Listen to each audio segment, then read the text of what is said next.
Baik, Assalamualaikum warahmatullahi wabarakatuh. Alhamdulillahi wassalatu wassalamu ala rasulillah Nabiyina Muhammadin wa ala alihi wa ashabihi wa man tabi'ahum bi ihsanin ila yaumiddin. Alhamdulillah, segala puji bagi Allah Subhanahu wa taala.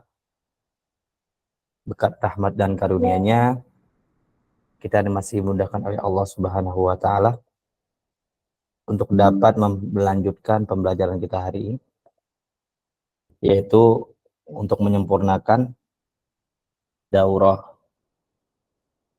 fikih kurban yang alhamdulillah telah dilaksanakan 2 hari ini, yang dimulai oleh Ustadz Irfandi, kemudian Ustadz Rizky Ramdhani, kemudian Ustadz Fandi, dan saya, Rizky Mahdani. Untuk 3 pertemuan sebelumnya, alhamdulillah telah dibahas beberapa matan ya, dari kitab-kitab fikih. Ada dari matan Hadramiyah, ada dari Fathul Qorib. Dan malam ini insya Allah kita lebih membahas sisi pendalilan, yaitu membahas fikih kurban dari sisi hadis-hadis Nabi Shallallahu Alaihi Wasallam, agar menyempurnakan pemahaman kita dan agar memberikan dan kita bilang bertabaruk pada hadis Nabi Shallallahu Alaihi Wasallam, yang insya Allah Taala semoga Allah Subhanahu Wa Taala memberikan kita pahala yang besar dikarenakan kita termasuk orang-orang yang mempelajari hadis Nabi Shallallahu Alaihi Wasallam. Baik, teman-teman sekalian, insyaallah ta'ala kita akan bahas pada pertemuan ini 2 bab dalam kitab hadis, yaitu Bulughul Maram karya Imam Al-Hafidh Ibnu Hajar Al-Asqalani rahmatullah alaih. Insyaallah kita akan membahas kurang lebih ada 12 hadis ya. 12 hadis yang membahas mengenai kurban, yaitu fikih kurban, dan insyaallah ada tambahan 3 hadis dari fikih akikah insyaallah taala. Mungkin teman-teman di sini ada yang mau baca, kemudian nanti saya syarahkan secara ringkas mengenai syarah hadisnya. Ada yang mau coba baca hadisnya? Ada yang mau? Persilakan.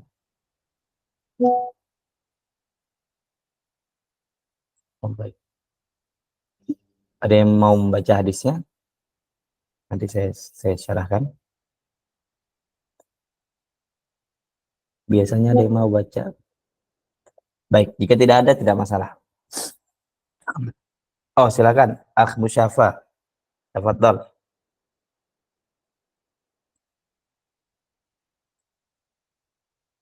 Dari Babul Adhohi. Dipersilakan. Naam, assalamualaikum. Assalamualaikum. Assalamualaikum.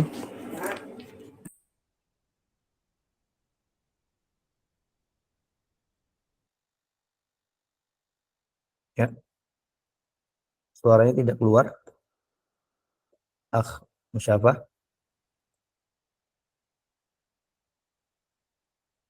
Tidak ada di grup. Assalamualaikum. Bismillahirrahmanirrahim wa limasyayikhina wa muslimin. Qala al-mu'allif rahimahullah. Babul Adhohi. An Anas bin Malik radhiyallahu anhu anna Nabiyya sallallahu alaihi wasallam kana yudhi bikabshaini amlahaini aqranain wa yusammi wa yukabbir wa yad'u rijlahu ala sifahihima wa fi lafdhin dhabahahuma biyadihi muttafaqun alaihi wa fi lafdhin saminaini wa li Abi Awanah fi sahihihi saminaini bil muthallasati badalasin wa fi lafdhin li Muslimin wa yaqulu bismillah wallahu akbar. Baik. Alhamdulillah. Hadis pertama yang disebutkan oleh Imam Ibnu Hajar Al-Asqalani dalam kitabnya Bulughul Maram adalah hadis Anas ibn Malik radhiyallahu anhu, bahwasanya anna Nabiyya sallallahu alaihi wasallam kana yudhahi. Dahulu ketika berkurban, beliau berkurban dengan bikabasyaini, yaitu dengan 2 ekor domba. Kabas itu domba ya. Amlahaini. Amlahaini dijelaskan oleh para ulama, maksudnya ialah seekor domba yang dia ada warna dasarnya putih, tapi ada kita bilang seperti warna campuran hitam. Jadi ada corak hitamnya. Dasarnya putih, kemudian ada corak-corak hitamnya. Tapi secara umum dombanya ini dominan warnanya adalah putih, tapi ada corak-corak hitam. Corak-corak hitam. Jadi Rasulullah SAW dulu berkurban dengan 2 ekor domba yang dia warnanya putih, tapi ada corak hitam-hitamnya. Akrona ini yaitu dengan 2 ekor domba yang mempunyai tanduk. Dengan 2 ekor domba yang mempunyai tanduk. Wa yusami, dan membaca bismillah ketika mengkurbankannya, memotongnya. Wa yukabbir, dan membaca takbir. Allahu akbar, Allahu akbar, Allahu akbar, walillahil hamd. Wa yad'u rijlahu, dan Rasulullah SAW ketika memotongnya meletakkan kakinya ala sifahihima, yaitu di pelipisnya. Kalau saya bilang di sini, bagian leher, kemudian berdekatan dengan wajah, bagian pelipisnya. Kalau saya bilang di daerah tanduknya. Wa fi lafdhin, di lafaz yang lain disebutkan zabahahuma biyadihi, muttafaqun alaih. Rasulullah SAW dahulu memotongnya dengan tangannya sendiri, artinya tidak diwakilkan. Wa fi lafdhin samina ini, yaitu 2 ekor dombanya gemuk. Samin itu gemuk ya. Samina ini artinya 2 ekor domba yang gemuk. Wa fi lafdhin akhar samina ini, pakai sa, yaitu 2 ekor domba yang mahal. 2 ekor domba yang mahal, yang berharga. Wa fi lafdhin lil Muslim, dalam lafaz Muslim disebutkan wa yaqul bismillahi wallahu akbar. Di lafaz yang lain bahwasanya Rasulullah SAW langsung menyebutkan, yaitu bismillah Allahu akbar ketika menyembelih hewan kurbannya. Baik. Dari sini kita mengetahui banyak faedah. Di antaranya dulu Rasulullah SAW berkurban. Dahulu Rasulullah SAW berkurban. Tapi sebelum itu, bahwasanya kenapa dinamakan adhohi? Kenapa dinamakan adhohi atau udhiyah? Dikarenakan dikerjakan di waktu pagi hari, yaitu di waktu duha. Makanya dikatakan oleh para ulama bahwasanya dinamakan yaitu udhiyah atau adhohi, jamak dari udhiyah, karena perbuatannya yaitu kurban itu dilaksanakan di waktu duha, di waktu pagi. Makanya dinamakan udhiyah. Kemudian Rasulullah SAW dahulu berkurban dengan 2 ekor domba yang warna putih, ada corak hitam-hitamnya. Di sini juga kita mendapatkan faedah bahwasanya dibolehkannya seseorang itu berkurban. Teman-teman yang lain mendengar atau Akh Ali saja yang putus-putus? Yang lain aman? Jelas kok Ustaz. Jelas. Kedengaran Ustaz, kedengaran. Dan dahulu Rasulullah SAW berkurban dengan 2 ekor domba yang warnanya dasarnya putih, kemudian ada corak hitam-hitamnya. Akro ini, kemudian domba itu bertanduk. Domba itu bertanduk. Ini yang paling afdol, yaitu kita berkurban dengan hewan domba yang bertanduk.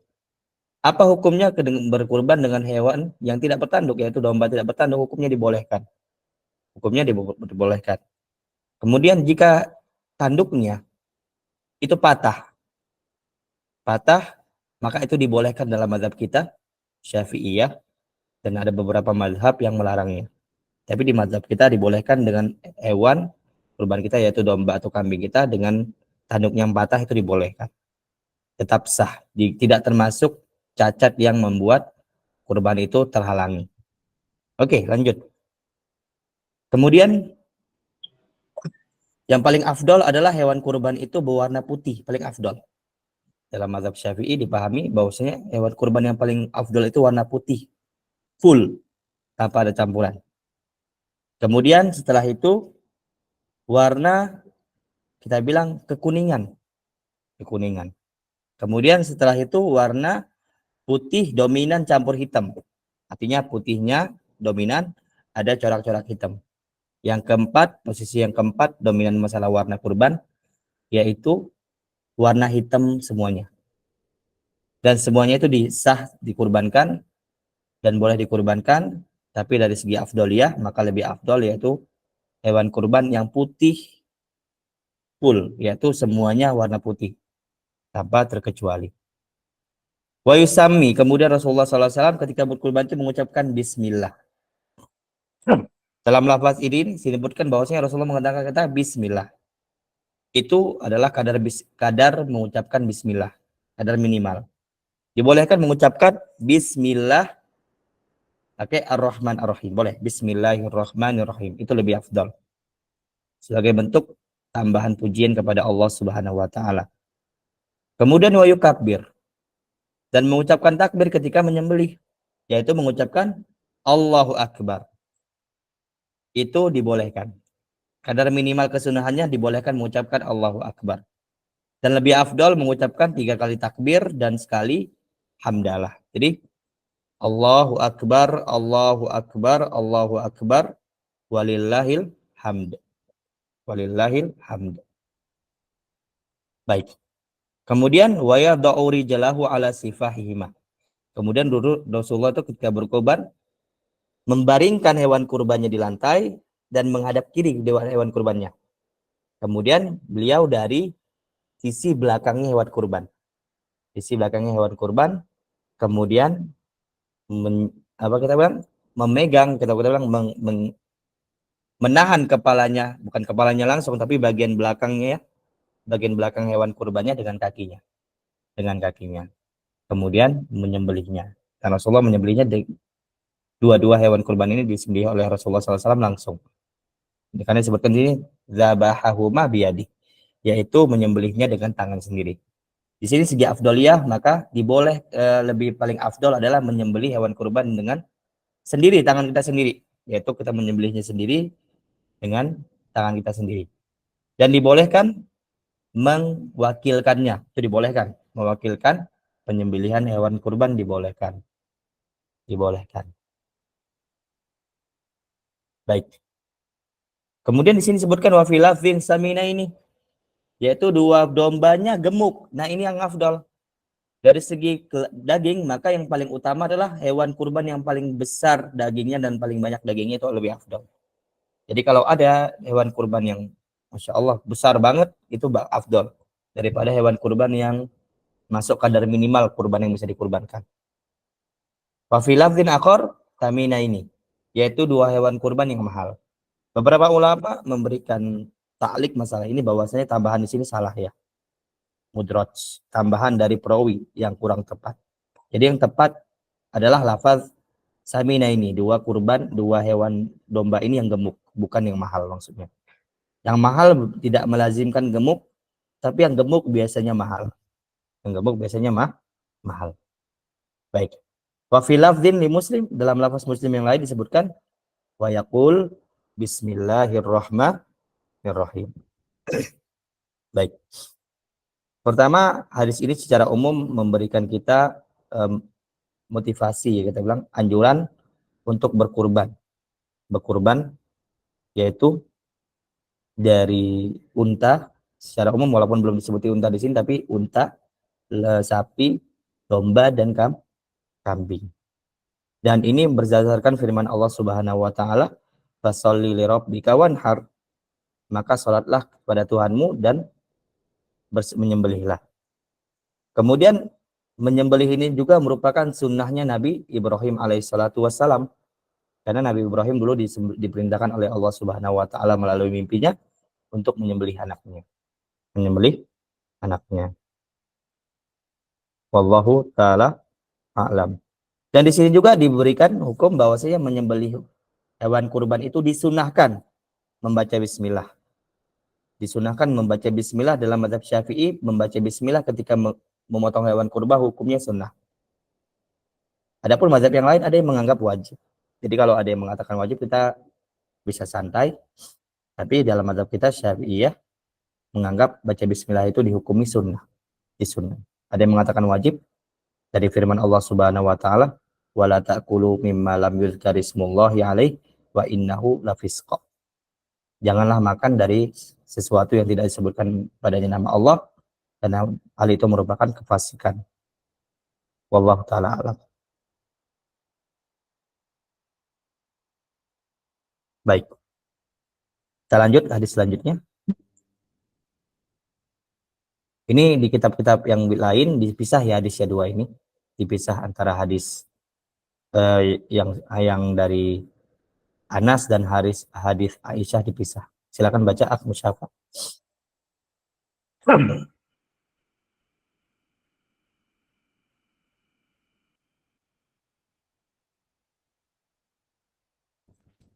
Dipersilakan baca.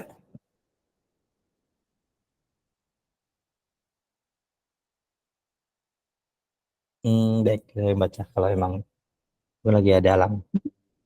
Assalamualaikum. Baik.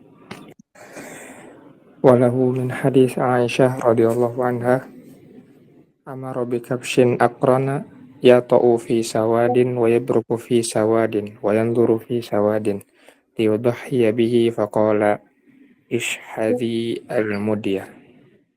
Baik. Thumma akhadha Lanjut.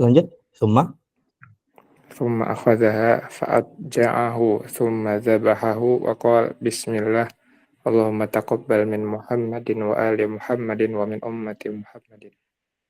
Baik. Walahu min hadis Aisyah radhiyallahu anha. Dari hadis Aisyah juga ada yang menjelaskan mengenai hal ini.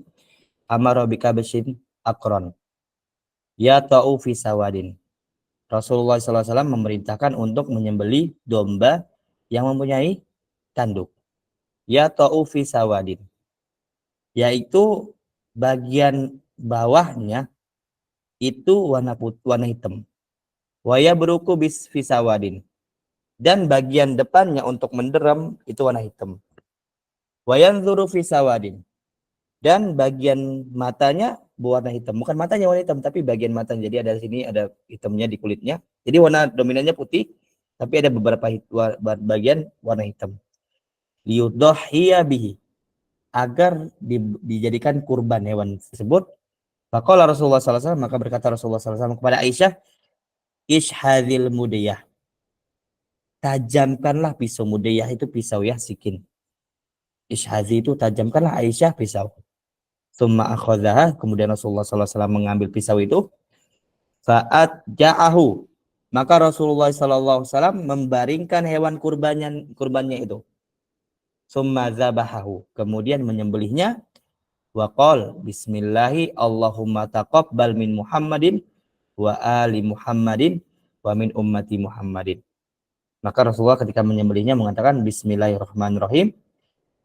Terimalah kurban dari Muhammad dan keluarga Muhammad dan dari umatnya Muhammad sallallahu alaihi wasallam.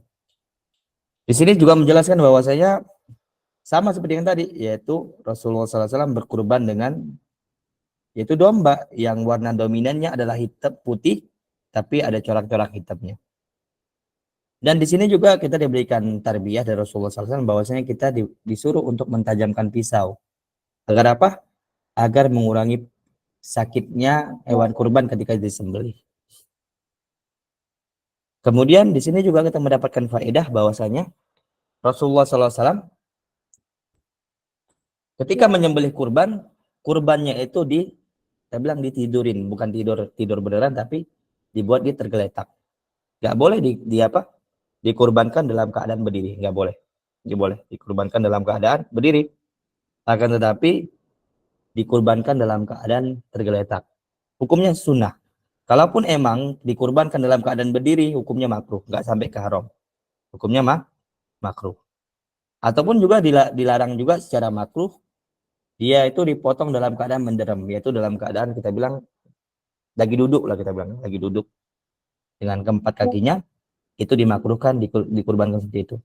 Yang sunahnya adalah dia kita bilang dibaringkan ke bagian kiri tubuhnya, kemudian disembelih. Baik. Kemudian summa dzabahahu, dan disembelih dengan mengucapkan Bismillah, Allahumma taqabbal min Muhammadin wa ali Muhammadin wa min ummati Muhammadin. Yaitu dengan dibaca Bismillahirrahmanirrahim, ya Allah terimalah kurban dari Muhammad dan keluarga Muhammad dan umat Muhammad sallallahu alaihi wasallam.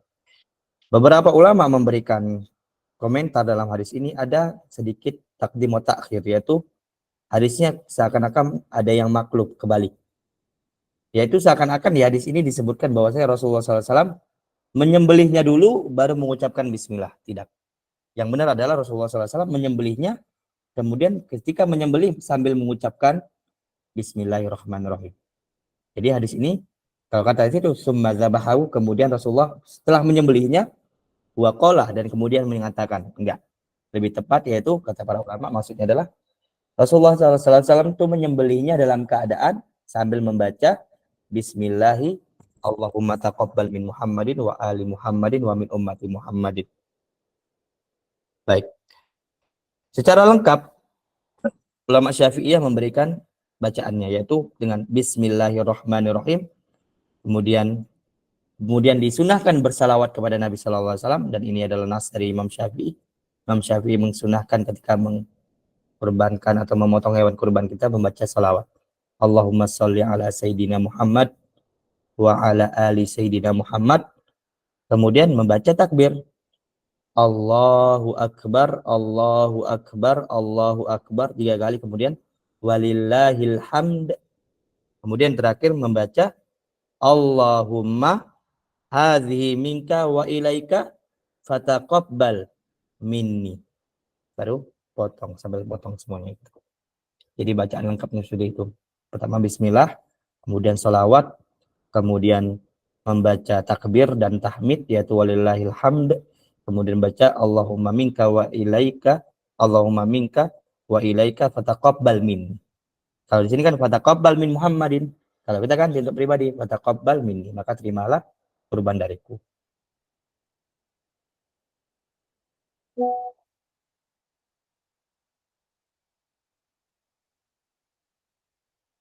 Baik, di sini juga kita dibolehkan, yaitu menunjukkan bahwasanya dibolehkan kita meniatkan kurban itu untuk orang yang lain. Boleh. Pada untuk kita, walaupun atas nama kita boleh meniatkan kurbannya untuk orang lain. Walaupun cuma kita yang motong, tapi kita bisa mewakili umatnya, yaitu orang lain, yaitu keluarganya Rasulullah SAW.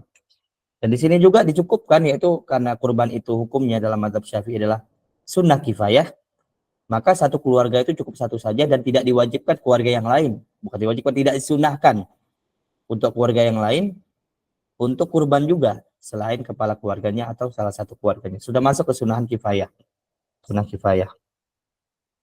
Dan kata taqabbal minni ini sebagaimana dari firman Allah Subhanahu wa taala, dari hikayat dari perkataan Nabi Ibrahim alaihissalatu wassalam, yaitu Rabbana wa taqabbal du'a. Rabbana wa taqabbal du'a, sebagaimana doa Nabi Ibrahim alaihissalatu wassalam. Dan dibolehkan yaitu menyembelih hewan kurban dengan diwakilkan sebagaimana sudah saya jelaskan sebelumnya.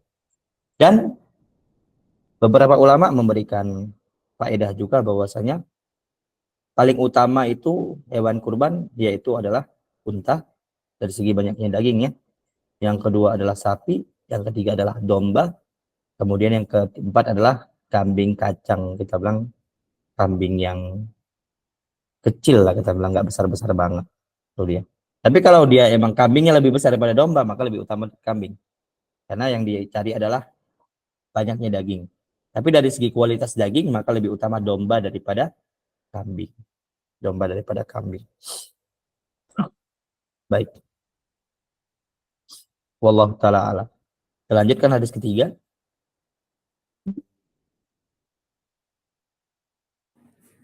Bismillah, assalamualaikum. wa an Jundub bin Sufyan radhiyallahu anhu qala syahidtul adha ma'a Rasulillah sallallahu alaihi Yang wasallam. hadis Abu Hurairah, Abu Hurairah. Baik. Maka adalah satu. Assalamualaikum wa an Nabi Hurairah radhiyallahu anhu qala qala Rasulullah sallallahu alaihi wasallam man kana lahu sa'atun wa lam yudhi fala yaqrabanna musallana rawahu Ahmad wa Ibnu Majah wa sahhahu al-Hakim lakin rajjahal a'immatu ghairuhu wafqah. Baik. Hadis yang ketiga kita bahas yaitu dari Abi Hurairah radhiyallahu anhu, yaitu sahabat Nabi sallallahu alaihi wasallam, Abdurrahman bin Sakhar, bahwasanya beliau berkata bahwasanya Rasulullah sallallahu alaihi wasallam bersabda, "Man kana lahu sa'atun," barang siapa yang mempunyai keluasan untuk berkurban, walam yudhi, dan dia tidak berkurban, fala yaqrabanna musallana, maka dia tidak memboleh mendekati tempat salat kita, tempat salat kami. Rawahu Ahmad wa Ibnu Majah wa sahahahul Hakim lakin rajjal a'immatu ghairuhu wafqah. Diriwayatkan oleh Imam Ahmad, Imam Ibnu Majah dan disahihkan oleh Al-Hakim, akan tetapi dirojihkan oleh para ulama yang lain bahwasanya hadis ini adalah mauquf. Baik. Dalam hadis ini seakan-akan Rasulullah SAW mewajibkan berkurban, yaitu maka lahu sa'atun walam yudhi, barang siapa yang mempunyai keluasan tapi tidak berkurban, maka dia tidak boleh mendekati tempat sholat kita. Seakan-akan dalam hadis ini diwajibkan untuk berkurban. Ini adalah pendapat beberapa ulama, di antaranya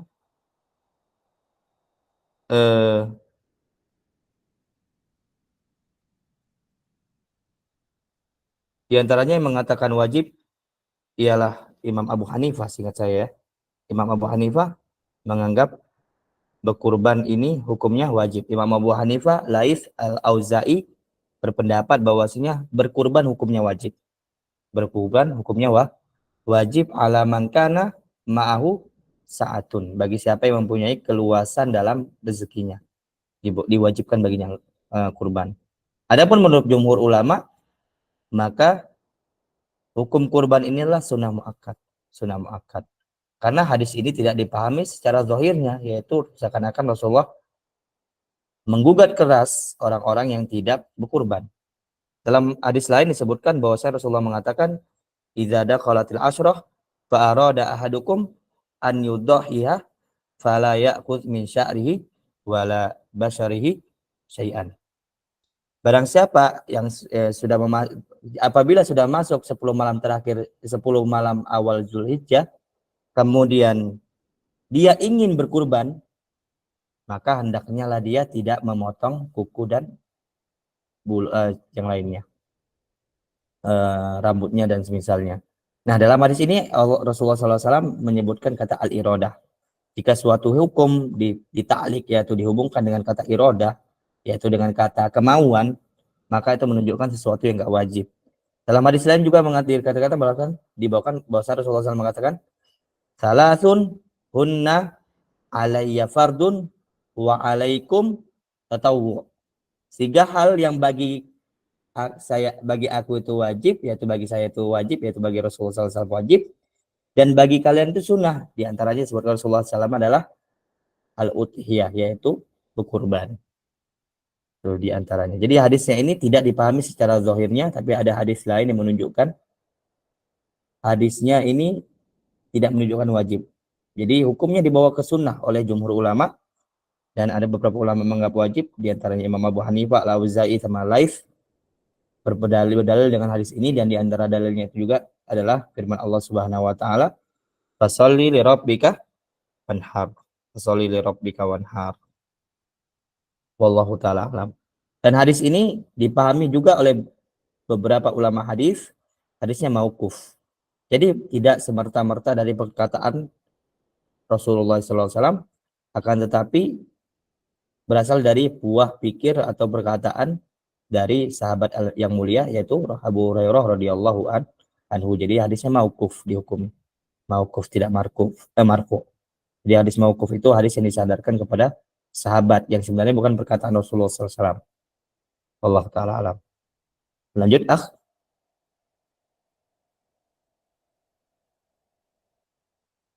Wan Jundub. Assalamualaikum. Wa an Jundub bin Sufyan radhiyallahu anhu qala syahidul adha ma'a Rasulillahi sallallahu alaihi wasallam falamma qada salatahu bin nas nadhara ila ghanamin qad dubihat faqala man dhabaha qabla as-salati falyathbah syatan makanaha wa man lam yakun dhabaha falyathbah ala ismillah muttafaqun alaihi. Baik. Dari Jundub ibnu Sufyan, dari Jundub ibnu Sufyan, bahwasanya beliau mengatakan, syahidul adha ma'a Rasulillah sallallahu alaihi wasallam. Aku menghadiri sholat Idul Adha bersama Rasulullah sallallahu alaihi wasallam. Falamma qada salatahu bin nas. Ketika Rasulullah sallallahu alaihi wasallam selesai sholat bersama manusia, nadhara ila ghanamin qad dzubihat. Rasulullah sallallahu alaihi wasallam melihat kita bilang ke hewan kurban yang telah dikurbankan, yang telah disembelih sebelum selesai sholat. Silakan. Sebelum selesai sholat sudah disembelih hewan kurbannya. Faqala Rasulullah sallallahu alaihi wasallam, maka berkata Rasulullah sallallahu alaihi wasallam, man dzabaha qabla sholati falyazbah syatan makanaha. Barang siapa yang telah menjembelih hewan kurbannya, yaitu misalnya domba atau kambing, maka sembelihlah kembali syatan, yaitu kambing, sebagai ganti yang tadi sebelumnya dikorbankan sebelum sholat atau dipotong sebelum sholat. Wa man lam yakun dzabaha falyazbah ala ismillah. Barang siapa yang menyembelih, maka sembelihlah hewan kurban kalian dengan bismillah. Hadis ini menjelaskan bahwasanya dibolehkan kita berkurban itu dimulai dari selesai sholat Idul Adha dan selesai khutbah. Kalau dalam mazhab Syafi'i tidak mesti harus selesai sholatnya, tapi seminimal mungkin adalah seperti kadar selesai sholat Idul Adha dan selesai khutbahnya dengan sholat yang ringan.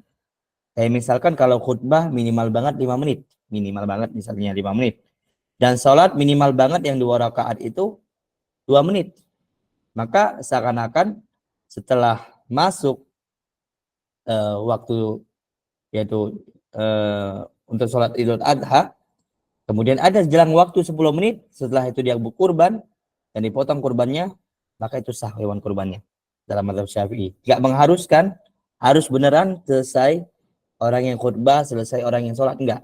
Tapi dalam mazhab Syafi'i, kalau dia selesai sesuai kadar minimal khutbah dan sholat Idul Adha, maka sudah dikatakan dia sudah bisa untuk menyembelih hewan kurbannya. Jadi itu dalam mazhab Syafi'i. Adapun dalam mazhab Maliki dan Abu Hanifah berpendapat bahwasanya diwajibkan itu dikurbankan selesai orangnya, yaitu selesai khutbah dan sholatnya beneran selesai. Bukan kadar minimal kayak Syafi'i, tapi beneran selesai sholat dan khutbahnya. Jadi kalau ada yang berkurban dan misalnya kurbannya setengah jam dan sholatnya 20 menit, jadi totalnya ada 50 menit. Kalau dia kurban sebelum selesai 50 menit ini, sebelum selesai sholat ini, maka kurbannya tidak sah. Karena belum masuk waktu untuk kurban. Waktu untuk kurban. Dan di sini juga diberikan faedah juga bahwa saya menyembelih hewan kurban itu di siang hari. Ini sunnahnya. Dan adapun di malam hari ini dimakruhkan oleh mazhab Syafi'iyah. Jadi dalam mazhab Syafi'i kita dimakruhkan untuk memotong hewan kurban malam-malam. Jadi bukan harus ya, lebih disunahkan untuk pagi atau siang hari ataupun sore. Jangan sampai malam. Karena malam sudah masuk hukumnya makruh. Bahkan mazhab yang lain menganggap bahwasanya memotong hewan kurban di malam hari tidak sah.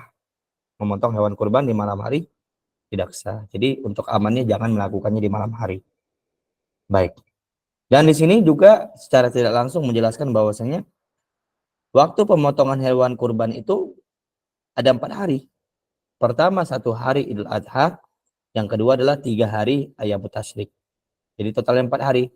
1 Idul Adha, 3 hari Ayyamut Tasyrik. Jadi 4 hari ini untuk berkurban. Kalau lebih dari 4 hari ini maka tidak sah hewan kurbannya. dan dihitung sebagai sedekah, bukan kurban. Baik. Dan dalam hadis ini juga beberapa ulama menganggap bahwasanya berkurban itu hukumnya wajib. Kenapa? Karena di sini Rasulullah memberikan perintah bagi yang sudah menyembelih tapi gagal tadi di awal, disuruh sembelih lagi. Seakan-akan disuruh Rasulullah SAW untuk mengkodok kurbannya. Nah, tapi di sini dipahami para ulama yang mengatakan sunnah, di sini adalah sifatnya anjuran, tidak sebagai bentuk keharusan harus mengkodoknya. Kalaupun memang gagal, maka tidak mengharuskan dan tidak berdosa ketika dia meninggalkan, tidak mengganti hewan kurban yang baru, tidak diganti dengan hewan kurbannya yang baru. Baik. Dari hadis yang telah kita lewatin, ada yang mau ditanyakan teman-teman sekalian? Ya, persilakan. Silakan, Akh Fadil.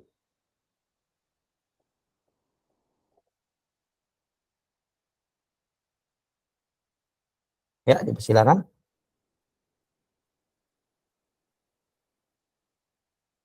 Ya, siapa sih? Ya, silakan. Assalamualaikum warahmatullahi wabarakatuh. Waalaikumsalam warahmatullahi wabarakatuh. Ustaz mau tanya, dari hadis yang di atas itu kan kambingnya itu bertanduk gitu kan. Apakah itu sudah itu apakah harus jantan ataupun betina pun juga boleh? Baik. Dalam mazhab Syafi'i dibolehkan jantan dan betina. Tapi lebih afdol jantan. Jadi pahami, Pak? Ya, Ustaz. Jazakallah khair. Assalamualaikum warahmatullahi wabarakatuh. Waalaikumsalam warahmatullahi wabarakatuh. Ya, silakan. Langsung saja dibuka mic-nya. Ya, dipersilakan. Ya, silakan langsung saja dibuka mic-nya. Silakan yang lebih cepat, silakan. Ya, Ustaz, tambah lagi, Ustaz. Kalau dalam mazhab Syafi'i yang tadi berarti kurban yang sebelum sholat Id selesai itu hukumnya menjadi sembelihan biasa ataupun gimana?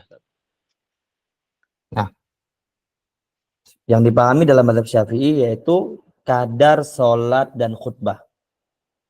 Bukan waktu selesai sholat dan khutbah. Kita hitung misalnya khutbah dan sholat itu selesai dalam waktu 7 menit. Maka ketika sudah masuk waktu syuruk, ya kita bilang, maka 7 menit setelahnya itu udah boleh untuk melakukan penyembelihan. Itu dalam mazhab Syafi'i. Tapi misalnya dia dikerjakan sebelum 7 menit setelah kurban, maka dihukumi sembelihan biasa.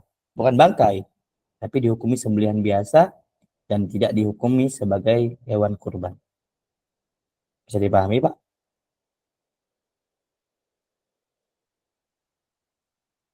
Oke. Syatan makanaha artinya diganti hewan kurbannya dengan yang semisal. Jadi kita sebelumnya dia menyembelihnya sebelum waktu sholat, maka ketika salah itu disembelih lagi semisalnya. Kalau dia unta maka diunta juga, kalau sapi juga, kalau dia kerbau diapain juga. Tapi ada yang diapa ya? Kalau banteng itu bersepakat para ulama tidak diperbolehkan berkurban dengan banteng ya. Tahu banteng ya? Banteng itu seperti ya, tahu ya bantengnya, tanduknya besar banget. Itu banteng, itu dilarang dalam syariat kita dan ijma para ulama. Walaupun ada beberapa ulama yang tapi nggak mau tabar kaulnya, bahwasanya banteng itu tidak sah untuk dijadikan hewan kurban. Banteng ya, ingat banteng. Antum harus bisa cari tuh di internet banteng. Apa? Kerbau. Seingat saya kerbau boleh, karena kerbau itu belum termasuk kita bilang sebagai hewan yang liar. Jadi banteng itu dilarang karena liarnya. Baik. Kerbau sama banteng beda ya? Beda. Baik, ada yang silakan yang mau tunggu, kita lanjut dulu hadisnya. Insyaallah kita cicil satu-satu. Kita cicil satu-satu. Pada Allah tidak bisa membaca. Teman yang lain ada yang mau membaca dipersilakan. Ada yang mau coba membaca dipersilakan. Saya Ustaz. Insyaallah. Silakan. Bentar, kita turun dulu ke bawah. Ya, dipersilakan. Baik. Qala mu'allif rahimahullah ta'ala ahsanallahu ilaikum wa 'anil Barra' ibn Azib radhiyallahu anhuma qala qama fina Rasulullah sallallahu alaihi wasallam faqala arba'un la tajuzu fid duhaya al-awra'ul bayyinu awaruha wal maridatul bayyinu maraduha wal arja'ul bayyinu ضلعها والكثير التي لا تنقي رواه الخمسة وصححه الترمذي وابن حبان. Baik. Nah, di hadis ini disebutkan dari Bara' bin Azib radhiyallahu anhuma bahwasanya Rasulullah SAW pernah mengatakan di antara kami, mengatakan pada saat kami berkumpul, arba'un, ada 4, la tajuzu fit dohaya, tidak boleh padanya hewan kurban.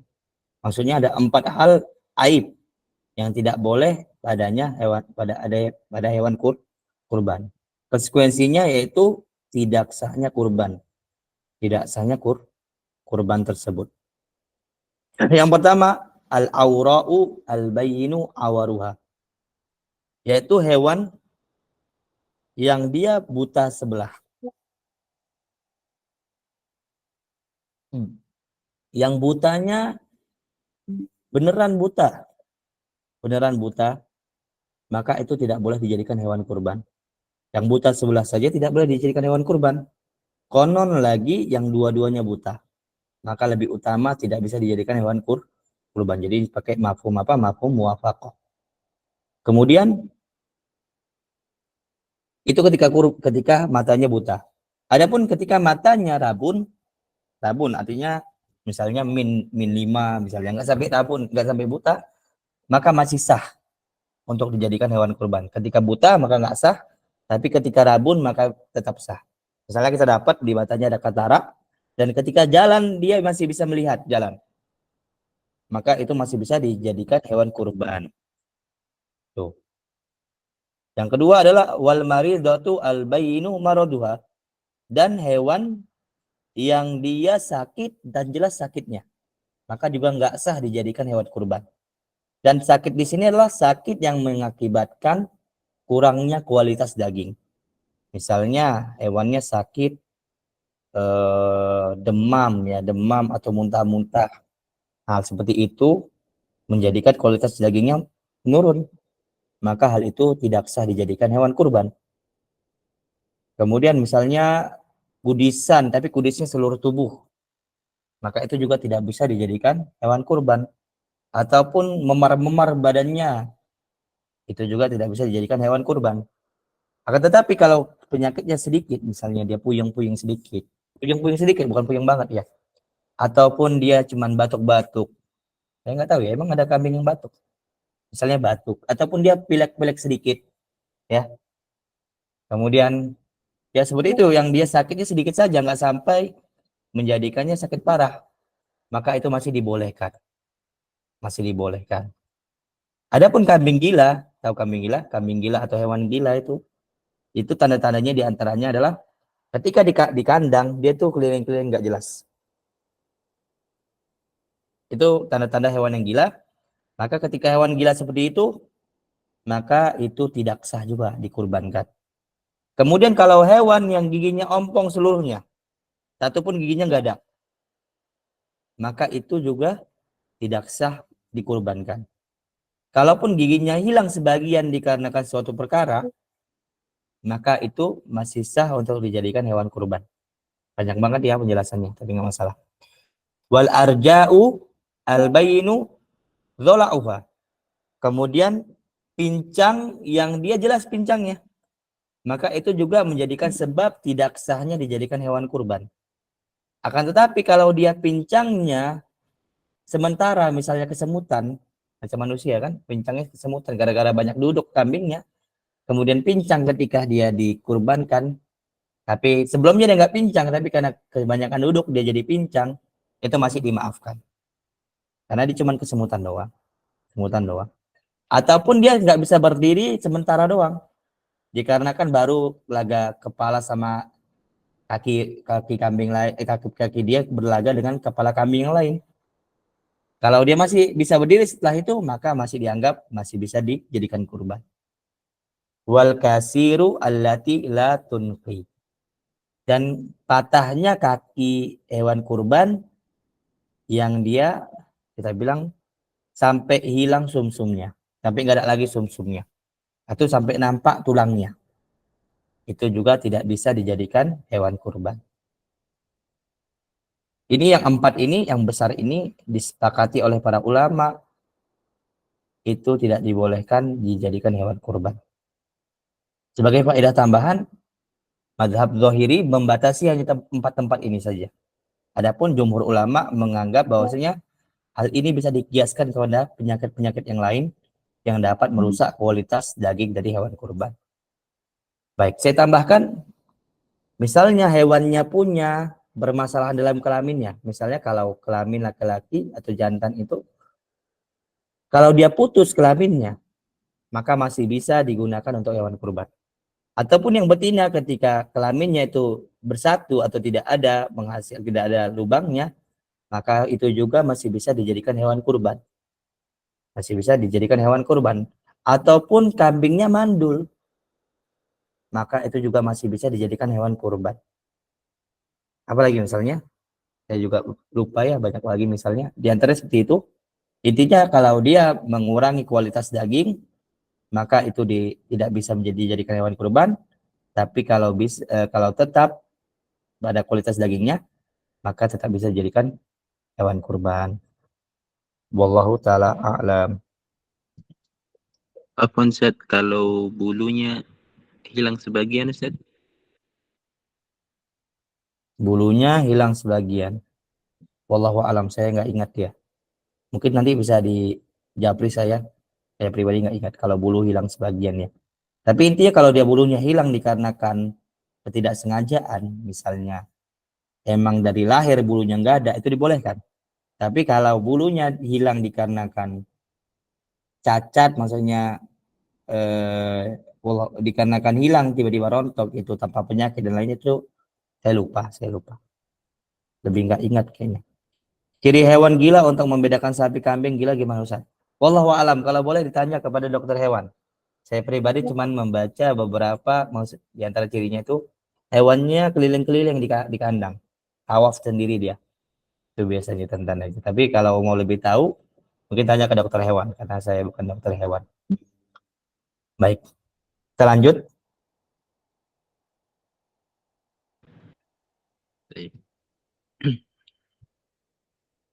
وعن جابر رضي الله عنه قال قال رسول الله صلى الله عليه وسلم Ustaz, Lanjut.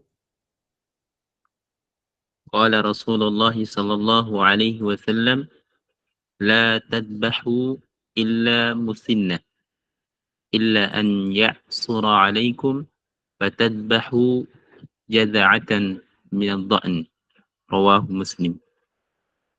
Baik. Dari Jabir bin Abdullah radhiyallahu anhu bahwasanya beliau mengatakan Rasulullah Shallallahu alaihi wasallam bersabda, kalau banteng dari hasil ternak apakah bisa, saya nggak tahu juga. Mungkin nanti saya periksa lagi. La tazbahu illa musinnatan. Janganlah kalian menyembelih hewan kurban kecuali yang musinnah. Oke, anggap ini musinnah ini adalah istilah ya. Nanti saya jelaskan setelah itu. Illa an ya'sura alaikum fatazbahu jaza'atan minat do'ni. Kecuali susah bagi kalian, maka hendaklah kalian menyembelih selain yang musinnah, yaitu jaza'ah dari domba. Oke, mungkin perlu ditulis teman-teman, bahwasanya musinnah itu secara umum adalah hewan yang umurnya lebih dari 2 tahun. Artinya 2 tahun sudah sempurna tambah 1 hari. Itu namanya musinnah. 2 tahun sempurna tambah 1 hari. Secara umum ya. Adapun jaza'ah adalah hewan yang baru masuk umur 2 tahun, yaitu umur 1 tahun tambah 1 hari. Jadi itu dia secara umum. Adapun secara tafsilnya, yang pertama, hewan kurban itu banyak kan? Ada yang unta, ada yang sapi, ada yang domba, ada yang kambing. Dan yang unta dinamakan musinah itu kapan? Ketika umurnya sudah masuk ke, saya bilang apa ya? Saya lupa.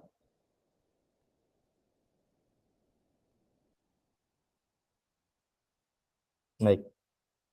Sudah masuk umurnya, sudah sempurna umurnya 5 tahun. Ini yang unta ya, sempurna ada 5 tahun. Kemudian bertambah 1 hari, mau masuk ke 6 tahun. Itu dinamakan musinnah pada ibil. Musinnah pada ibil. Kemudian musinnah pada bakor, yaitu ketika sudah masuk umur 2 tahun sempurna, kemudian bertambah 1 hari jadi 2 tahun 1 hari ke atas. Itu namanya musinnah al-bakor.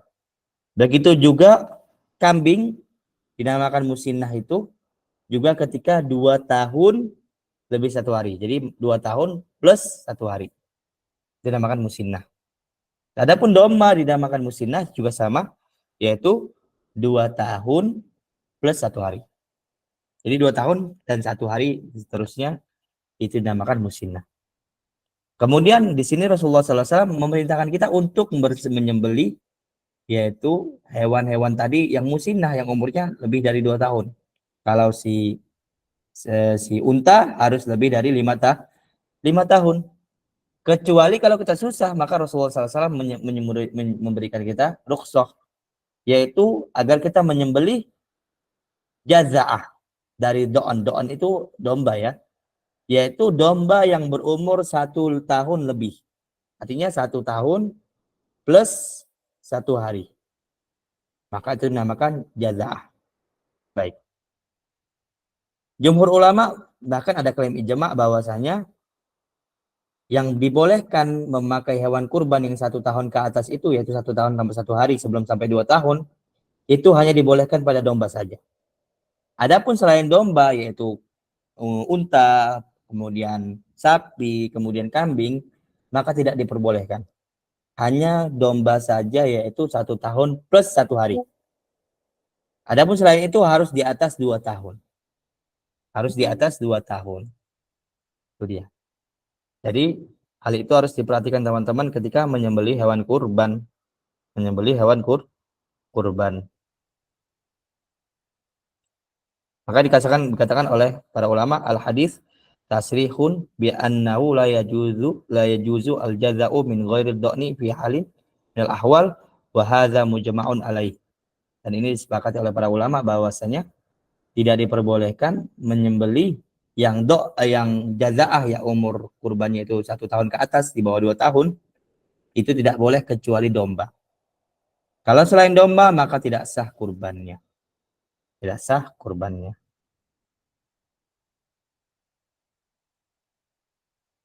Kemudian para ulama juga berdalil dengan hadis-hadis yang ada bahwasanya apa? Kita itu diperbolehkan berkurban dengan 4 hewan kurban saja. Yang pertama adalah unta, yang kedua adalah sapi, yang ketiga adalah domba, yang keempat adalah kambing. Nggak boleh pakai ayam, nggak boleh pakai bebek, nggak boleh pakai banteng dan semisalnya. Jadi kalau bakor itu mungkin boleh yang semisalnya. Bakor itu sapi boleh misalnya lembu dan semisalnya itu boleh. Tapi kalau sampai banteng itu nggak boleh. Ataupun nggak boleh juga kuda, nggak boleh. Jadikan kuda juga nggak boleh. Kemudian bigol juga nggak boleh. Kemudian semisalnya yang lain juga nggak boleh. Hanya yang 4 itu dan cabang dari 4 itu yang dibolehkan. Wallahu ta'ala a'lam. Baik. Kita lanjut. طيب قال مؤلف رحمه الله تعالى وعن علي رضي الله عنه قال أمرنا رسول الله صلى الله عليه وسلم أن نستشرف العين والأذن ولا نضحي بعوراء ولا مقابلة ولا مدابرة ولا خرقاء ولا شرقاء أخرجه الخمسة وصححه الترمذي وابن حبان والحاكم. Dari Ali radhiyallahu anhu bahwasanya beliau mengatakan Rasulullah SAW memerintahkan kami an-nas tashrifal aina wal udhuna, agar kami itu memerhatikan perkara mata dan telinga hewan kurban. Dan ini disuruh Rasulullah SAW pada para sahabatnya ketika mau berkurban itu perhatikan mata dan telinganya. Nah, wala nudhahi bi aura. Enggak boleh kita itu menyembeli atau berkurban dengan hewan kurban yang picek, kita bilang. Picek itu mata buta sebelah. Yang buta sebelah saja tidak diperbolehkan, apalagi yang matanya dua. Wala muqabalatin, dan enggak boleh juga berkurban dengan hewan yang kupingnya terpotong. Muqabalah itu terpotong bagian atas. Wala mudabaratin, enggak boleh juga berkurban dengan hewan yang kupingnya terpotong bagian bawah. Wala kharqa'a, dan enggak boleh juga berkurban dengan hewan yang kupingnya berlubang. Berlubang, maksud di sini berlubang, insyaallah kita jelaskan. Wala syarqa'a, dalam lafaz lain wala sarqa'a. Tidak boleh berkurban dengan hewan yang giginya ompong menyeluruh dari ujung sampai ujung habis. Akhrajahul khamsah wa sahhahu Tirmidzi wa Ibnu Hibban wal Hakim. Di sini Rasulullah SAW memerintahkan para sahabat agar memerhatikan mata dan telinga hewan kurban. Dan ini merupakan perintah bagi kita juga. Khitabuhu lis sahabah, khitabuhu lil jami'. Perintahnya kepada para sahabat adalah perintah kepada umatnya selalu secara menyeluruh. Para sahabat disuruh memerhatikan hewan kurbannya, maka kita juga disuruh perhatikan hewan kurban kita. Ini adalah bentuk perhatian dari para panitia kurban agar membeli hewan kurban itu harus hati-hati. Diperhatikan, dilihat bagus-bagus, dan diurus oleh orang yang profesional. Jangan sampai orang-orang yang membeli hewan kurban ini asal-asalan belinya yang ada penyakitnya dan lainnya. Nanti bisa berakibat dengan tidak sahnya hewan kurban tersebut. Dan kita itu dilarang juga untuk berkurban dengan hewan yang picek, yaitu matanya buta sebelah. Sebagaimana sudah dijelaskan tadi, kalau di Arabun maka diperbolehkan. Wala muqabalatin, nggak boleh juga berkurban dengan hewan yang terpotong kupingnya. Intinya muqabalah sama mudabarah ini adalah hewan yang terpotong kupingnya. Terpotong beda sama robek. Baik. Yang saya pahami dari para guru saya bahwasanya saya gambar sini ya misalnya. Semoga bisa ya gambar. Misalnya kuping kayak gini. Kalau dia robek, misalnya seperti ini, nah, maka robek-robek seperti ini masih boleh dijadikan hewan kurban. Masih boleh dijadikan hewan kurban, tapi kurang afdol. Tapi jika dia bukan robek, tapi terpotong sampai hilang dagingnya di bagian ini, maka itu tidak diperbolehkan dijadikan hewan kurban. Baik. Kemudian ketika hewan kurbannya mempunyai lubang di kupingnya, misalnya kambing ya. Ini kuping kambing. Jika kupingnya seperti ini, ada lubang, tapi lubangnya dikarenakan robekan. Misalnya kalian ditusuk gitu, kayak gini, maka ini masih bisa digunakan jadi hewan kurban.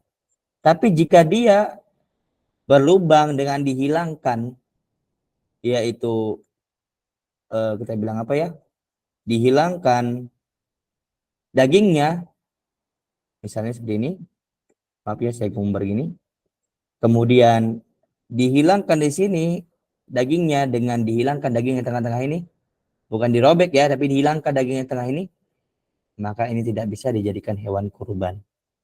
Kira-kira paham teman-teman sekalian dari penjelasan saya? Ada yang belum paham? Dibedakan robek dan terpotong. Ya. Kalau tindik termasuk gak itu, Ustaz? Karena suka ada yang ditindik untuk tanda atau apa gitu? Apa itu termasuk? Tindik, kalau yang saya pahami ya, tindik itu kan bisa dua. Kalau tindiknya menghilangkan bagian kuping misalnya nih ya, ini kuping dilobangkan dan dihilangkan dagingnya di tengah ini langsung, maka hal itu menjadikan dia tidak sah. Tapi kalau dia dilobangkan dengan dicongkel saja tanpa dihilangkan daging dalam situ, jadi robek aja dia hitungannya, maka itu masih sah untuk dikurbankan. Kira-kira paham? Alhamdulillah paham, jazakumullah Ustaz. Iyakum. Afwan, kerbau. Nanti coba saya periksa lagi apakah kerbau bisa atau tidak. Seingat saya bisa. Wallahu ta'ala alam. Saya ingat, tapi saya kurang bisa memastikan. Yang pasti itu saya ingat adalah banteng itu tidak boleh. Kerbau itu sepertinya boleh. Tadi saya periksa lagi. Insyaallah ta'ala. Nanti bisa dijapri saja saya ya. Ini siapa namanya? Fil Rahmat. Saya nggak tahu nih. Fil Rahmat. Apakah nama asli atau nama apa? Baik. Untuk penjelasan hadis ini dengan cacat-cacat yang ada yang dibolehkan dan tidak dibolehkan dipahami ya. Saya tambahkan lagi, ekor putus itu kalau dia dari awal lahir ekornya nggak ada, maka itu dibolehkan dikurbankan. Tapi jika ekornya putus dikarenakan terputus, maka itu tidak boleh dijadikan hewan kurban. Oke. Kemudian kudisan itu juga tidak boleh dijadikan hewan kurban. Kemudian gila, kemudian terlalu kurus juga tidak boleh dijadikan hewan kurban. Kadar kurus yang dikatakan kurus adalah ketika tulang dadanya sampai nampak. Jadi nampak apa kita bilang rongga-rongga tulang dadanya itu salah satu tanda hewannya kurus. Salah satu tanda hewannya kurus. Kalau kupingnya putus, tadi kan robek, koyak ya, robek, koyak sama terpotong.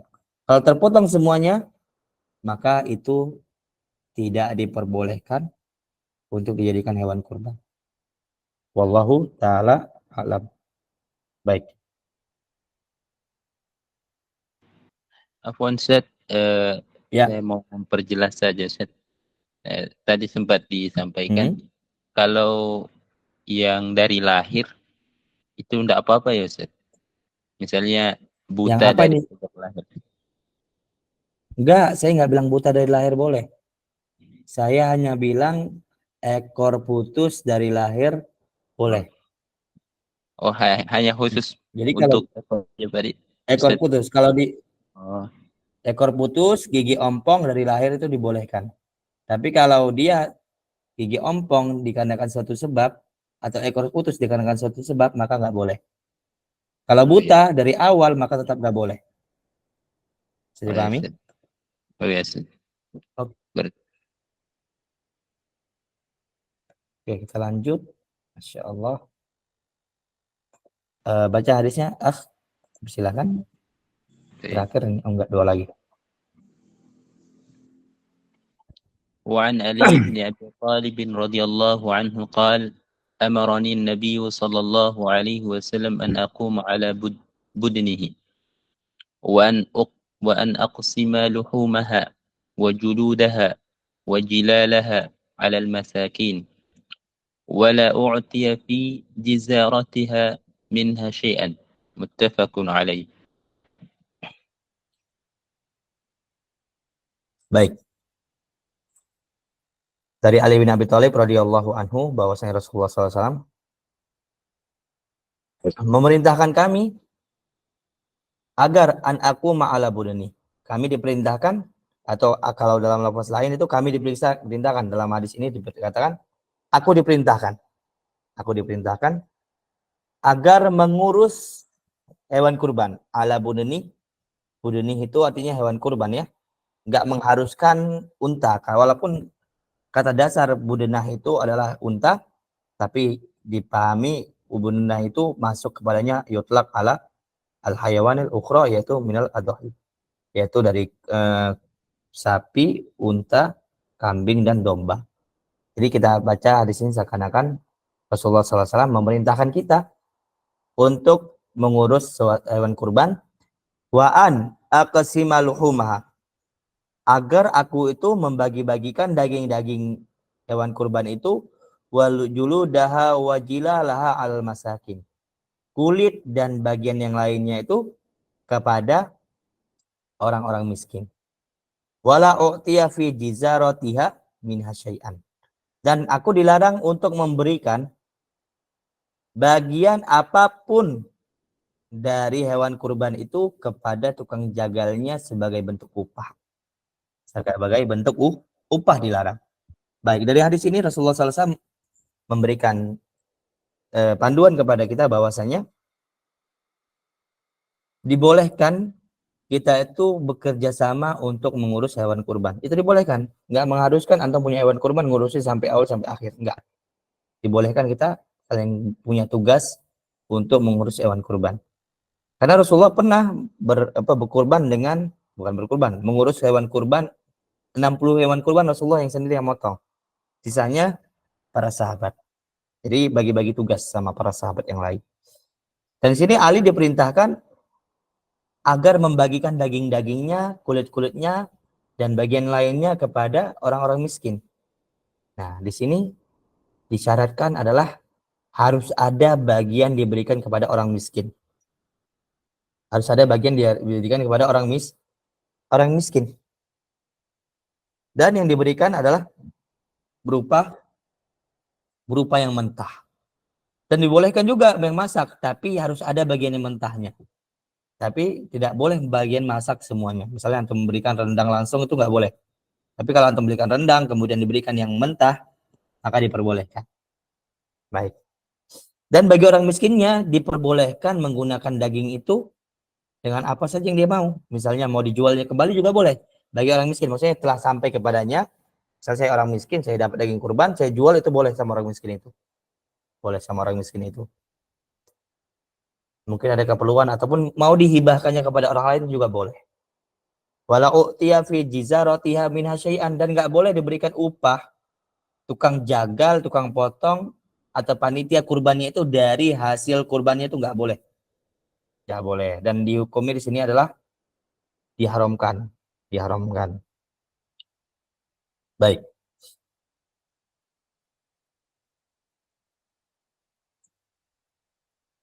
Jadi di sini Rasulullah SAW memerintahkan kita adalah membagikan hewan kurban kita.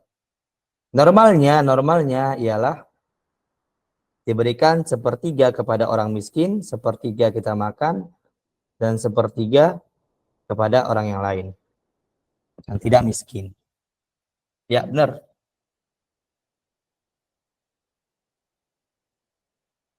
Sama Ustadz sebelumnya belum ada dibahas sepertiga tadi. Sudah dibahas belum sama Ustadz sebelumnya? Atau belum? Teman-teman, kalau emang belum kita bahas sebentar, nggak apa-apa. Sudah kan? Ya wes, nggak apa-apa, nggak perlu kita bahas lagi begini. Ya, hadisnya ini, dasar hukumnya seperti ini. Oke, baik. Nggak perlu kita ulang ya. Nggak perlu kita ulang. Intinya adalah dibagikan. Dan emang ada khilaf bagian ulama mazhab Syafi'iyah, apakah boleh dihibahkan seluruhnya kepada orang lain dia nggak memakan. Yang sahih dari pendapat mazhab Syafi'i bahwasanya harus beberapa bagian dimakan oleh mudhohinya, itu orang yang berkurban itu. Walaupun hanya sedikit. Sedikit.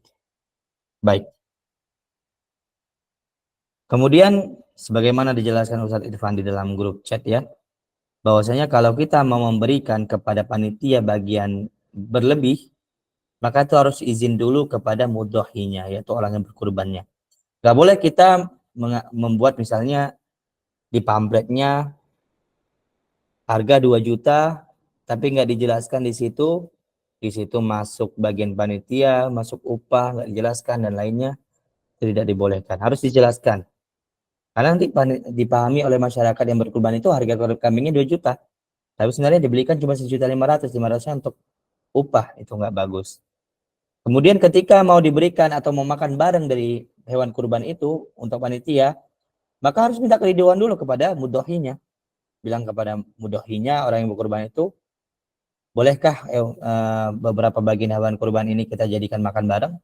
Dan itu perlu kerelaan, nggak boleh kita paksakan. Maka kalau ketikanya saya bilang dikatakan orang kurban tuh, ya saya terima, boleh saja hewan kurban saya dimakan beberapa bagiannya, saya hadiahkan dan saya sedekahkan untuk panitia-panitia, itu diperbolehkan. Tapi kalau mudhohinya atau yang pengkurbannya itu tidak ridho, maka tidak boleh dipakai. Dan si panitia harus mendapatkan jatah sebagaimana masyarakat lain dapat. Tidak boleh dilebihkan. Kecuali emang mudhohinya merelakan dan memberikan pengakuan bahwasanya itu dibolehkan. Memberikan beberapa bagian lebih untuk panitia. Tuh, jangan sampai ketika jadi panitia kita sudah berpikir kita dapat bagian panitia, itu sudah termasuk dari larangan hadis ini. Salatullah alaihi. Baik. Kita lanjut hadis selanjutnya. Wan Jabir. طيب. وعن جابر بن عبد الله رضي الله عنهما قال نحرنا مع رسول الله صلى الله عليه وسلم عام الحديبية البدنة عن 7 والبقرة عن 7 رواه مسلم. Dari Jabir bin Abdullah radhiyallahu anhuma bahwasanya Rasulullah SAW bahwasanya beliau mengatakan naharna ma'a Rasulillah SAW, kami berkurban bersama Rasulullah SAW pada tahun Hudaybiyah dengan 1 ekor unta untuk 7 orang dan 1 ekor lembu atau 1 ekor sapi untuk 7 orang. Nah, di sini dijelaskan oleh Rasulullah SAW yaitu dari hadis Jabir bin Abdullah bahwasanya 1 ekor unta boleh berserikat padanya 7 nama. Boleh berserikat padanya 7 nama. Dan 1 ekor lembu boleh berserikat padanya 7 nama juga. Boleh berserikat padanya 7 nama juga. Dan untuk kambing dan domba itu tidak boleh berserikat padanya 7 nama.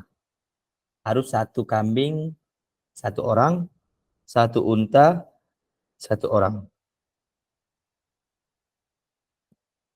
Jadi dalilnya ini ada yang tadi nanya kan, dalilnya mana yang menunjukkan bolehnya berserikat 1 unta 7 orang, 1 lembu 7 orang, maka dari sini.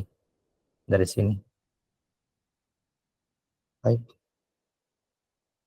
Dan untuk yang kambing dan domba, para ulama bersepakat bahwasanya emang 1 kambing itu 1 orang. Dan 1 lembu itu untuk 1 kambing 1 orang dan 1 domba untuk 1 orang. Ulama bersepakat nggak boleh. Walaupun harga kambing itu lebih mahal daripada harga lembu, tetap nggak boleh 1 kambing itu berserikat 7 orang, nggak boleh. Tetap untuk 1 orang dan domba itu tetap 1 orang juga. Dan itu disepakati oleh para ulama hal itu.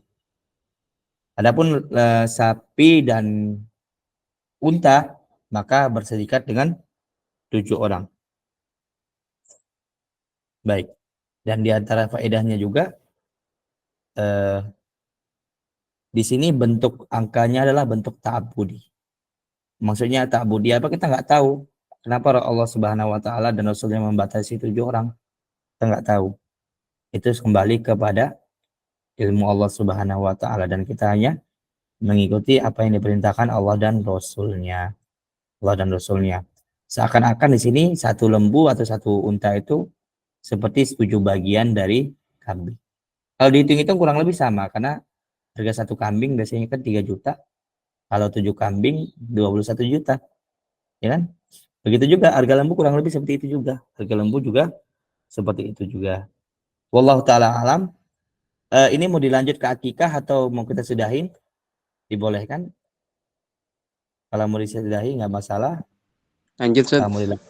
Boleh, mau lanjut di akikah. Oke, dipersilakan. Kalau agak malam, Ana minta maaf ya. Masya Allah, besok lagi gimana caranya? Besok nggak ada lagi, Dipersilakan.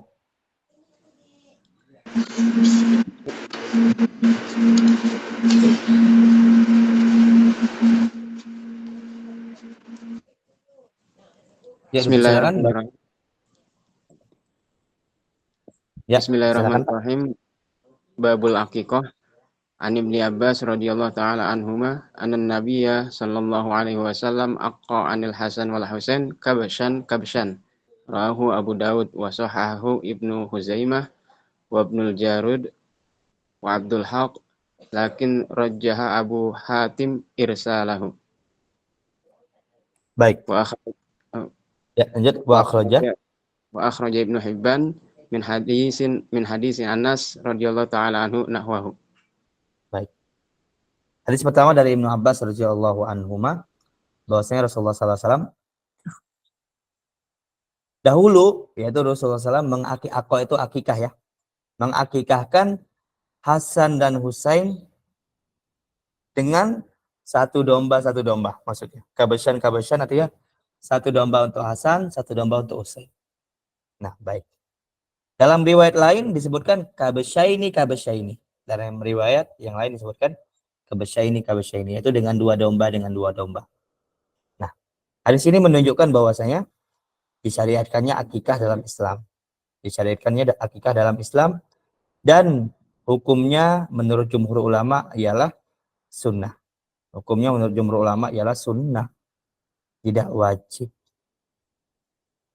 Jadi akikah itu hukumnya sunnah muakkadah, tidak wajib menurut jumhur ulama, dan disunahkan bagi setiap anak laki-laki itu adalah dua kambing ataupun dua domba. Untuk setiap anak-anak, setiap satu anak dua domba atau dua kambing. Dan itu anak yang laki-laki. Kalau anak yang perempuan maka satu kambing atau satu domba saja. Di hadis ini seakan-akan Rasulullah SAW mengakikahkan Hasan dan Husain dengan satu kambing atau satu domba. Ya, jawabannya mungkin benar. Karena riwayat ini juga benar, riwayat lagi kabasyaini. Yang lebih utama yaitu riwayat yang mengatakan dua domba. Tapi dari hadis ini beberapa ulama mengambil kesimpulan dalam mazhab Syafi'i juga, jika seseorang tidak mampu untuk mengakikahkan anaknya dengan dua domba, maka diperbolehkan dia mengakikahkannya dengan satu domba saja. Diperbolehkan mengakikahkannya dengan satu domba saja. Wallahu ta'ala a'lam. Dan akikah itu dilakukan atau dihitung ketika dimulai kelahirnya. Jadi dilakukan ketika 7 hari setelah kelahiran. Jadi ketika dia lahir hari Senin jam 7 pagi, maka dihitung dari jam 7 itu 7 harinya. Adapun setelah 7 hari, maka dia akikah. Kalau dia akikah sebelum 7 hari, misalnya hari ini lahir, besoknya akikah, itu diperbolehkan dan tetap sah akikahnya. Tapi hilang dari kesunahan harinya, yaitu hari ke-7. Kalau dia mengakikahkan anaknya dengan satu kambing untuk laki-laki, kan normalnya 2 kambing atau 2 domba untuk laki-laki, tapi dia mampunya satu kambing atau satu domba doang, maka itu juga tetap sah. Dan perintah untuk akikah itu berlaku sampai si anak balik. Berlaku sampai si anak balik, dan itu tuntutan kepada orang tua. Jadi orang tua itu dituntut untuk melaksanakan akikah, disunahkan melaksanakan akikah sampai anaknya balik. Ketika anaknya sudah balik, maka tuntutan itu sudah terlepas dari orang tua. Orang tua tidak dituntut lagi untuk mengakikahkan anaknya. Tapi dibolehkan tetap mengakikahkan anaknya, tapi tidak dituntut lagi. Baik. Apakah akikah untuk anak laki-laki? Boleh dicicil satu kambing dan satu kambing. Boleh. Sebagian yang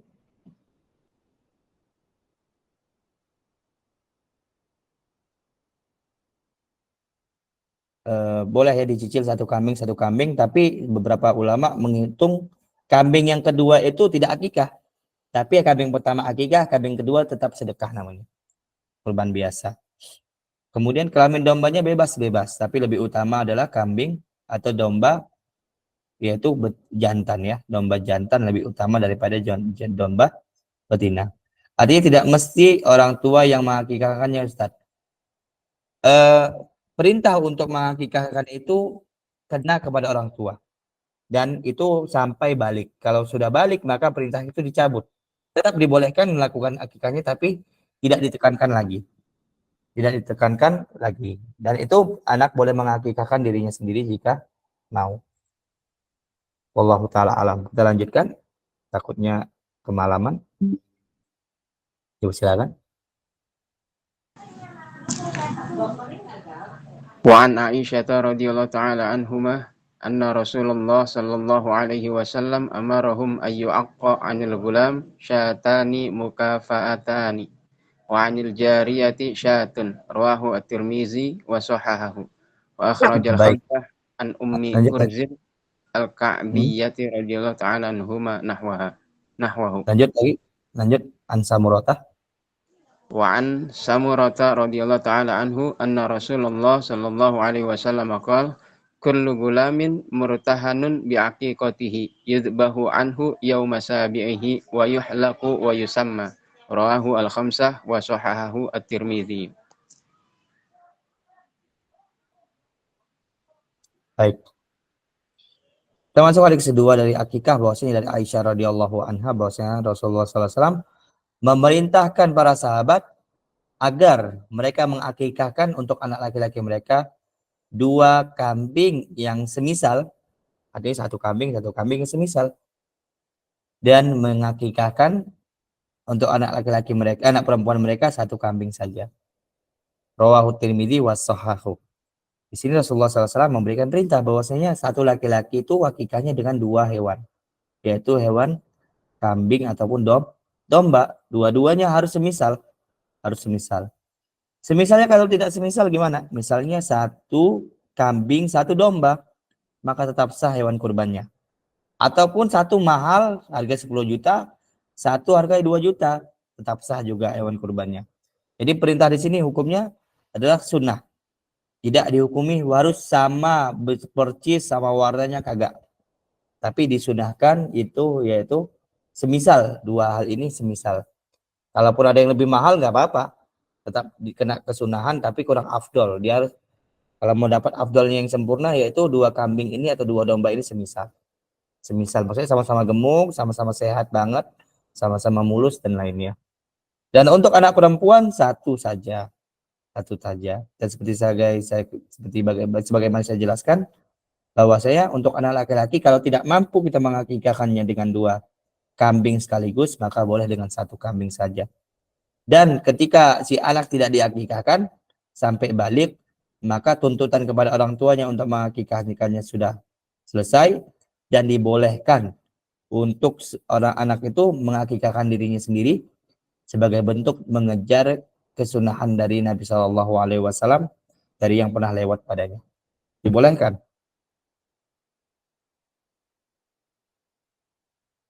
Untuk syaratnya sama kayak kurban, ya benar. Syaratnya sama seperti kurban. Makanya bab akikah itu dikatakan kurang lebih sama seperti bab adhohi ya. Kemudian apa itu? Wallahu alam, saya nggak tahu. Bolehkah akikah 7 orang dengan 1 sapi? Saya tidak tahu. Bagus ini. Nah, coba nanti di WA saya ya. Biar saya cari tahu lagi. Saya nggak tahu, wallahu alam. Baik, kemudian hadis selanjutnya wa an Samurata radhiyallahu anhu anna Rasulullah sallallahu alaihi wasallam qol, bahwasanya Samurah dari Samurah radhiyallahu anhu bahwasanya Rasulullah sallallahu alaihi wasallam mengatakan kullu gulamin murtahanun bi aqiqatihi. Setiap anak itu dia itu tergadaikan dengan akikahnya. Yudbahu anhu yauma sabihi, dan disembelih untuknya pada hari ketujuhnya, wayuhlaq, dan dipangkas kepalanya, wayusama, dan diberikan nama. Jadi dari hadis ini Rasulullah SAW mengatakan bahwasanya anak-anak kita itu tergadaikan dengan akikah sampai ada akikahnya. Seakan-akan dalam hadis ini ditunjukkan wajib akikah, jawabannya tidak. Sebagaimana kurban tidak wajib, begitu juga akikah tidak wajib. Dan kapan dilakukan akikah? Yaitu di hari ketujuhnya. Ini yang paling afdol. Kalau sebelum itu dibolehkan tetap sah akikahnya. Dan kalaupun lewat dari hal itu, maka tetap sah juga akikahnya. Misalnya hari ke-8, hari ke-9. Tapi kalau lewat harinya lebih afdol lagi di kelipatan 7. Misalnya 7, 14, 21, 28 dan seterusnya. Dan ketika hari ke-7 itu juga selain memotongkan sembelihan kepadanya, diakikahkan, maka juga disunahkan untuk memotong rambutnya. Rambut bayi, kemudian ditakar rambut bayinya dan disedekahkan harta kita sesuai dengan timbangan rambut bayinya. Bisa dari emas ataupun perak. Dan hari ke-7 juga disunahkan untuk memberikan nama anaknya. Dan semua di sini bersifat sunnah, tidak bersifat wajib. Dan jikalau antum kepikiran punya nama anaknya di hari pertama, ya nggak masalah juga. Nggak menjadikan anak itu jadi anak nama haram, enggak. Ataupun dipangkas ketika hari ke-10, itu nggak jadi menjadikan juga rambutnya menjadi haram, enggak. Ini semua bersifat sunnah, bersifat anjuran, yaitu bersifat sunnah muakkadah yang kita usahakan untuk melaksanakannya. Dan jika kita tinggalkan, maka tidak berdosa dan tidak perlu mengkodonya. Tidak perlu mengkodonya, maksudnya tidak perlu berniat untuk mengkodonya, enggak perlu. Wallahu ta'ala alam. Mungkin demikian pembelajaran kita hari ini. Mungkin teman-teman ada yang mau memberi masukan ataupun yang lain bisa persilakan. Ada pun yang mau ditanyakan. Ini bagus pertanyaan Fadilah. Boleh ditanyakan ke WA saya langsung atau apa ya, dipersilakan. Kemudian tadi ada yang saya bilang tolong di WA kan saya biar saya cari tahu. Baik, mungkin teman-teman ada yang bertanyakan sebelum kita tutup. Konsep kalau yang syatani mukafatan ini apakah termasuk juga kalau yang betina dengan jantan Ustaz? Gitu. Disunahkan sama-sama. Kalau jantan sama-sama jantan, kalau betina sama-sama betina. Dibolehkan yang paling afdal jantan, tapi bolehkan juga betina. Kalaupun emang dapatnya jantan betina, nggak apa-apa. Oh yes. Dan saya katakan dari awal bahwasanya semuanya tadi adalah bersifat anjuran, tidak bersifat wajib. Oh yes. Terus kalau misalnya ini hewannya peranakan dari misalnya dari kambing dan domba, Ustaz, boleh enggak dikurbankan? Peranakan. Saya nggak tahu. Wallahu ta'ala. Maaf ya Pak ya. Saya nggak tahu. Baik. Pengolahan daging akikahnya Ustadz ada keanjurannya? Saya nggak paham maksudnya. Pengolahan daging akikahnya Ustadz ada keanjurannya? Oh, dimasak ya. Dimasak dagingnya kemudian dibagikan kepada orang-orang miskin dan tetangga. Tuh. Dimasak ya. Berbeda dengan dikurbankan. Kalau kurban emang dibagikan secara mentah, tapi kalau akikah dimasak. Wallahu ta'ala alam. Oke, mungkin kita sudahi dulu. Sudah malam, takutnya teman-teman di sini sudah bosan 2 hari ini dengar fikih kurban mulu, ya kan? Kalaupun teman-teman sekalian mendapati ada kesalahan dalam penjelasan saya, bisa diingatkan saya secara langsung. Dan kalaupun teman-teman ada yang menambahkan, dipersilakan juga. Demikian dari saya. Adapun kesalahan yang saya dapatkan itu berasal dari saya dan syaitan, dan adapun kebenaran yang antum dapati dari saya maka itu berasal dari Allah Subhanahu wa taala. Maka saya tutup dengan doa kafaratul majlis. Subhanakallahumma wa bihamdika asyhadu an la ilaha illa anta astaghfiruka wa atubu ilaik. Assalamualaikum warahmatullahi wabarakatuh. Waalaikumsalam Waalaikumsalam warahmatullahi wabarakatuh. Jazakumullah. Khairan, Ustaz.